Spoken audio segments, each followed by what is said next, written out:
This is Vogel Timeline with your host, Joe Washington. With a project of this magnitude, almost every day reveals a major milestone and historic achievement as we witness America's rebirth of nuclear energy here at Georgia Power's Plant Vogtle. Some big things are happening here, really big. This is the 900-ton containment vessel bottom head for Unit 3. It was lifted and placed onto its cradle in Unit 3's nuclear island recently, making this the heaviest lift to date. The bottom head is the first of several components that will make up the thick steel structure known as the containment vessel. This is where the reactor and associated steam generators and components will be housed. The bottom head was assembled on-site in the containment vessel assembly area, where we can see that work on the Unit 4 bottom head is well underway. Each bottom head is comprised of 58 plates that are welded together. And next to it, we can see the progress on the middle and lower rings for Unit 3. Once all the components for the containment vessel are in place, it will be surrounded by heavily reinforced concrete to create the shield building. Right now, the CA-20 module for Unit 3, which will be placed adjacent to the containment building, is being welded in the module assembly building. The CA-20 module houses equipment for used fuel storage and handling, and various other reactor operation support systems. When complete, it will be the equivalent in height to a 5-story building and will be the single largest component used in the construction of the AP1000 units.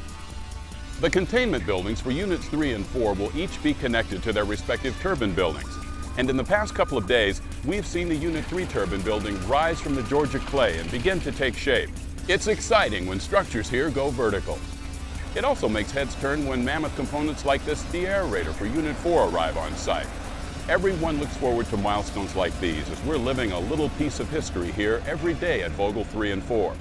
To date, there are 2,650 workers on site, and that number is expected to grow with the project. There are many different kinds of jobs and specialties here, and Quincy Robinson can tell us more about that. There are a lot of other opportunities here as far as different crafts. We have electrical craft, carpenters, concrete finishers, iron workers, pipe fitters, and all these crafts offers our apprenticeship program, which consists of 3 to 5 years of training, on-job training, get paid at the same time, and it's a great opportunity for the future. This is the Turbine 3 building, the Plant Vogtle here. This is the actual area I work in, along with the rod busters, the carpenters, the laborers, the surveyors. The rod busters are the guys that's doing all the ties. It is a very important role as far as getting this steel in. It has to be done. And then it's poured with concrete, so we can further the progress of the project. Thanks, Quincy. Every single person who works at this construction site is focused on safety. CB&I's project director for Vogtle 3 and 4, John Simmons, has more than 35 years of design, construction, and project management experience, and he's responsible for ensuring the project is completed safely while meeting the objectives for quality, schedule, and cost. We have been in a ramp-up phase for about the last 4 or 5 months on the project. We've added 250 workers over the last 3 months. Most of those workers are supporting our concrete work and our module installation work. A lot of welders are being added to the project, and it's great to see the mix of the workers that are coming on to the site from Georgia. A lot of younger workers are coming in, and that's just great. It's great for the local economy, and we like to get that mix in here also. We're going to be continuing the work in the AUX building and the containment. We just placed the first nuclear walls. That work's going to be continuing. We just placed the first mechanical equipment. That work will be continuing. We're going to be placing consolidated concrete. That's coming up. The other thing that's going to be happening that's significant is we're going to be setting the condensers in Unit 3, and that's going to be a very large pick. Thanks, John. Together with consortium partner CB&I, Westinghouse, the designer of the AP1000, is responsible for the successful execution of the engineering, procurement, and construction contract for the project, which is more than 50% complete based on contractual milestones. Scott Gray, Vice President for the Vogtle 3 and 4 AP1000 project for Westinghouse, has more. We're targeting 2 major activities, at least. One being the setting of the CA-20 structural module in the Unit 3 auxiliary building. The other significant milestone will be the concrete placement, or the first nuclear concrete, for the Unit 4 base mat. Over the next 6 months, our goal is to achieve elevation 100, which is the surface level surrounding the nuclear island, which allows us to start the construction of, for example, the annex building, which will be used later on for us to install equipment which supports the initial energization startup activities. We have a very collaborative working environment within the consortium. We work very closely together. We make decisions together in the best interest of the project. We work very closely with our customer, Southern Nuclear, to try to make sure that we address all the critical issues that everybody is interested in and is important to the construction of the project. The key to our success, whether it be on an individual activity basis or for the project as a whole, is the commitment that we've made as a team and as a project to a strong nuclear safety culture, to the safety of our personnel, the quality of the work that we do, doing it right the first time, and continuous improvement. Thanks, Scott. Every activity here is performed with Georgia Power's uncompromising commitment to safety, as well as the Nuclear Regulatory Commission's oversight to ensure all safety goals are met. NRC inspectors are on site here full-time at the Vogtle 1 and 2 operating facility, as well as at the construction site for Units 3 and 4. And recently, Nuclear Regulatory Commission Chairman Allison McFarland toured Plant Vogtle and expressed confidence that safety objectives are being met here. In preparation for today's visit, I was able to spend time with our resident inspectors. We have resident inspectors at the site, both at the operating facilities and at the construction site. And both of these teams are, of course, focused on the main priority, which is the work and mission of the Nuclear Regulatory Commission, which is ensuring public health and safety. Construction here continues to be well managed and is progressing toward Georgia Power's goal of providing a safe, reliable, clean, and cost-effective source of electricity for today and for generations to come.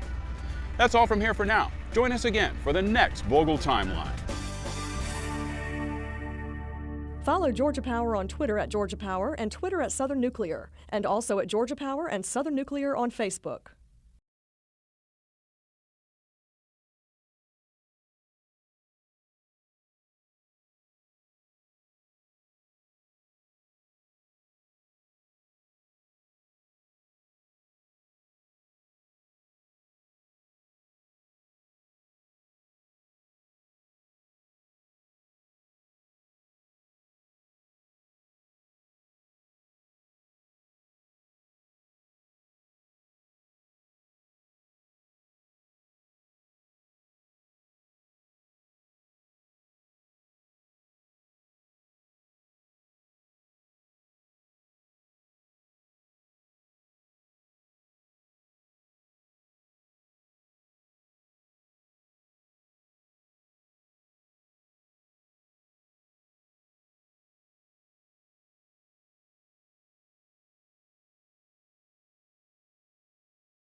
My eye. Hey, can we do it again?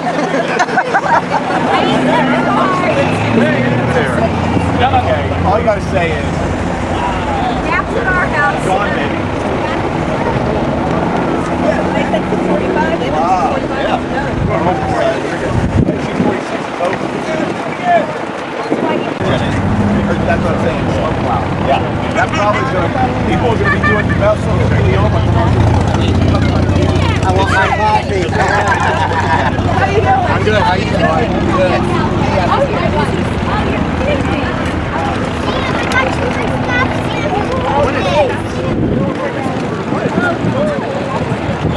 Everything right here at work. All right. Probably not saying. Okay, that was awesome. Good breakfast.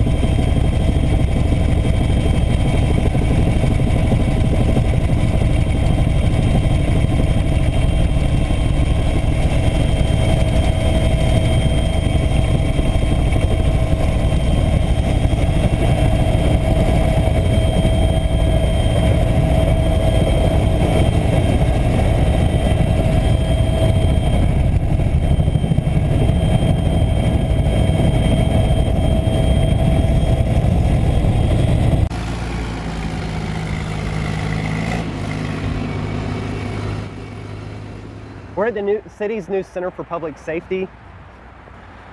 This is a 95,000 square foot facility that will house police, fire administration, and Fire Station 1.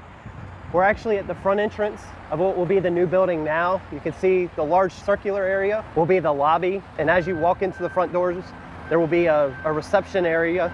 The first half of the building is the police department and the various divisions. Upstairs above us will also be police department.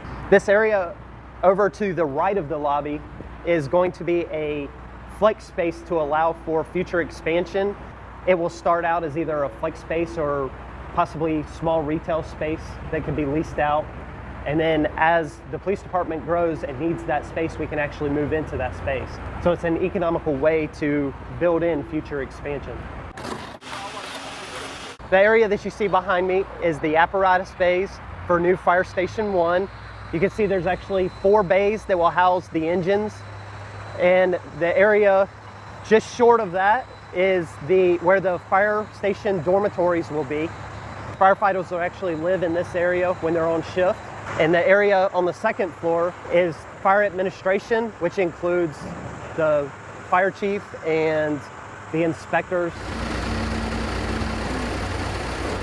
The stormwater on this site will be retained underground. We actually have 7 large sand filters that will go in, and they are under the parking lots for the building.